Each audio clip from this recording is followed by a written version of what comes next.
Hello, I'm Dr. Lisa Oates, talking herbs with the wonderful Dr. Sue Evans. And we're talking about a herb I love, but I also am a little bit particular about not over prescribing. I think it's a wonderful herb, but it can be a bit overused. What are your thoughts on this, Sue? Absolutely. And you can see in terms of its actions and recent, research on it, you can see why it's used so much. Oh, yeah, it's amazing. Yeah. I memean, yes, it's an adaptogen, but, stamina and cognitive ability and immune function and, so many of the things, fatigue, the things that we're always asking for more of. Yeah, everything we need right now. That's right, everything we read. And one of the issues, of course, is that it's not just used in herbal medicine, but it's used in sports supplements and used in energy drinks, and so it's used, well, even cosmetics. Like it's used in a lot of different ways. Now, Rhodiola rosea has been used for a long time, but its habitat is the Arctic Circle. So it grows in a pretty specific place. The root is the part used. And the plant can live until it's 80 years old. But certainly, we'll talk about cultivation in a minute, but, you would want a plant that was at least 5 to 8 years old, so, and as I said, the roots are part used. Now, it is rhizomes, so it would be possible to harvest the root in a way that didn't destroy the plant. But when you've got the economic needs of the wild harvester combined with the commercial demands of the trader, then people want. I'm trying to imagine somebody trying to delicately dig up the rhizomes in a frozen climate. That's right. Yes. Yeah. So it's and so one of the things about rhodiola is that there are male and female plants. And so you need both, and fertilization happens. There's a particular butterfly that is important in the fertilization. Now, one of the things that's happened is that as harvesting continues to occur, plants become further and further apart, which then makes it more difficult for that fertilization to occur. So you've got all the problems. So first, you've got the problems of over harvesting.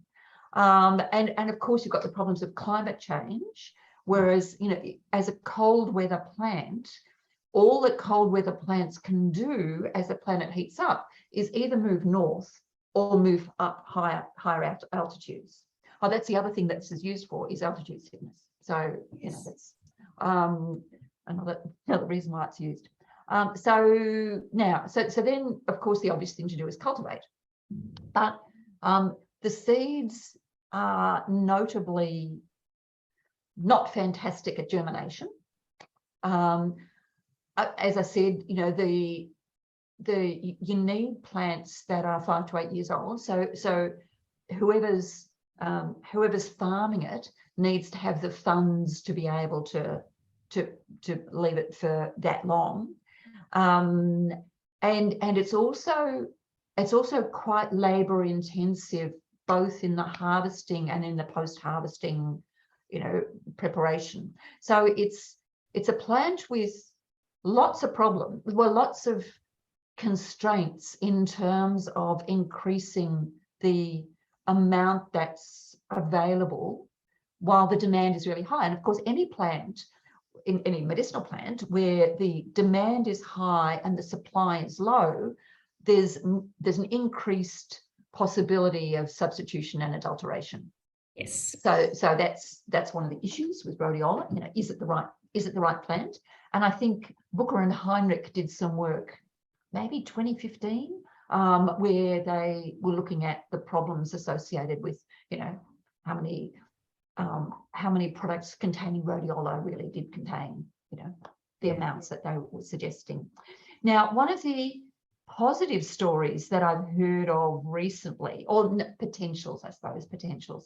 I think we talked at a conference earlier this year, Lisa, about the projects that are where Schizandra is being used to expand the habitat of the panda in certain parts of China. Well, one of the suggestions is that if a similar project could start, one of the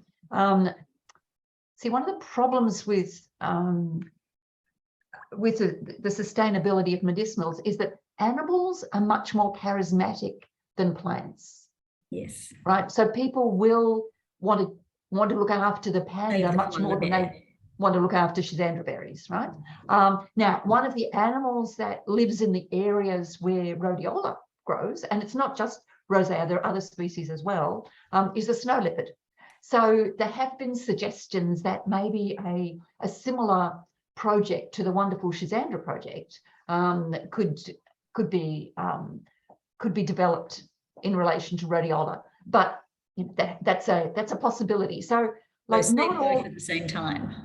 Yeah, not all of these stories are necessarily terrible stories, but they are stories of great opportunity. Yes. And you know, as you've mentioned, I mean, the need for us to be cautious about use rhodiola, use ginseng where you absolutely have to, but if there's an option, but don't use it as an everyday. Yeah. And also find out where it comes from. Yeah, good advice. Thank you so much, Sue.